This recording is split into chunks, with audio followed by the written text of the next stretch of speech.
আমাৰ মাজত উপস্থিত আমাৰ ভাৰতীয় জনতা পাৰ্টি দক্ষিণ কামৰূপ জিলাৰ সন্মানীয় সভাপতি মাননীয় অঞ্জন গোস্বামী ডাঙৰীয়া, সম্পাদক মাননীয় জিতু নাথ ডাঙৰীয়া, আমাৰ মাজত উপস্থিত মঞ্চত উপবিষ্ট বিশিষ্ট ব্যক্তিসকল,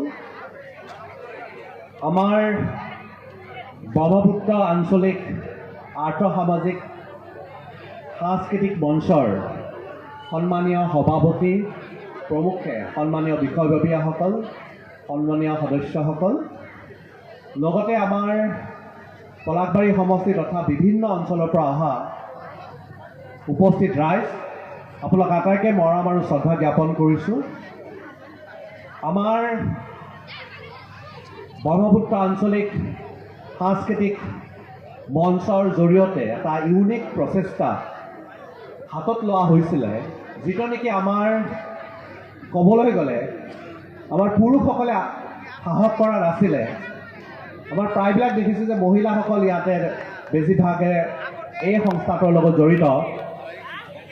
আমাৰ ব্ৰহ্মপুত্ৰৰ পাৰত আমি বৃহত্তৰ পলাশবাৰী সমষ্টি তথা আমাৰ এই মাজেৰী গাঁও অঞ্চল আমি যথেষ্ট সৌভাগ্যশীল যে আমাৰ ওচৰৰে মহাবাহু ব্ৰহ্মপুত্ৰ নৈ বৈ গৈছে আৰু এই নৈৰ পাৰতে আমাৰ ব্ৰহ্মপুত্ৰ আঞ্চলিক সাংস্কৃতিক অৰ্থনৈতিক সাংস্কৃতিক মঞ্চৰ জৰিয়তে 2022 চনত আমাৰ মহিলাসকলৰ উদ্যোগত শীত মেলাৰ আয়োজন কৰা হৈছিলে আৰু আজি 2024 চনতো তেওঁলোকৰ প্ৰচেষ্টাত এইবেলিও এই শীত মেলাৰ আয়োজন কৰা হৈছে আৰু দেখিছোঁ যে আজিৰ শেষৰটো কাৰ্যসূচী আৰু আজি 3 দিনৰ যি কাৰ্যসূচী হৈ গ'ল, এই কাৰ্যসূচীত ইতিমধ্যে আমাৰ অকল পলাশবাৰী সমষ্টিৰে নহয়, বিভিন্ন অঞ্চলৰ আমাৰ বৰ্তমানৰ জালুকবাৰী সমষ্টি তথা বিভিন্ন প্ৰান্তৰ ৰাইজ আহি ইয়াতে এই শীত মেলা উপভোগ কৰিছে।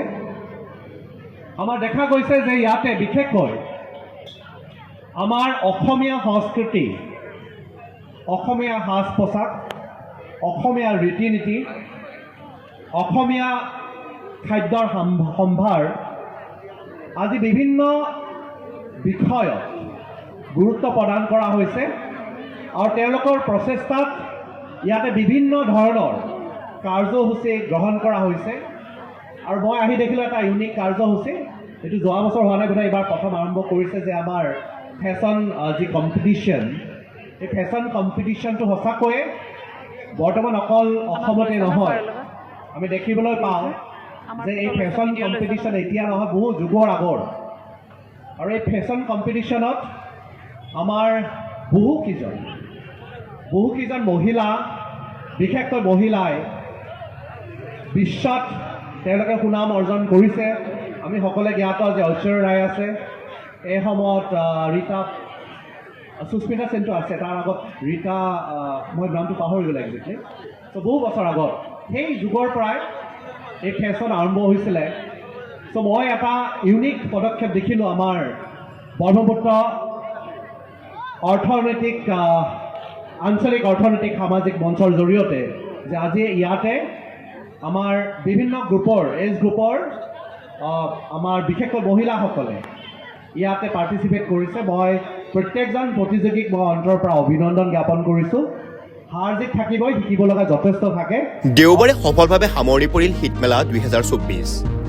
25 ডিচেম্বৰৰ পৰা 29 ডিচেম্বৰলৈ 5 দিনীয়াকৈ ব্ৰহ্মপুত্ৰৰ আঞ্চলিক আৰ্থ সামাজিক সাংস্কৃতিক মঞ্চৰ সৌজন্যত 5 দিনীয়াকৈ পলাশবাৰী মাজেৰগাঁও সমন্বয়স্থলী পুলৰ মুখত মহিলাসকলৰ দ্বাৰা আয়োজিত শীতমেলা 2024ৰ সফল সামৰণি পৰে।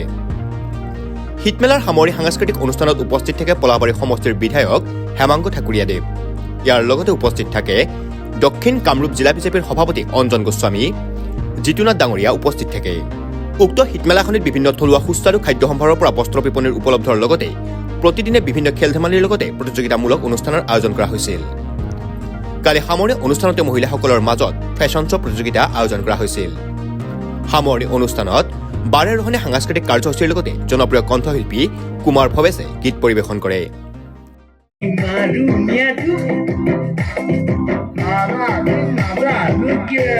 পলাবাৰীৰ পৰা Jitumoni Sharma report, news any 365। Stay informed, stay ahead. News Any 365.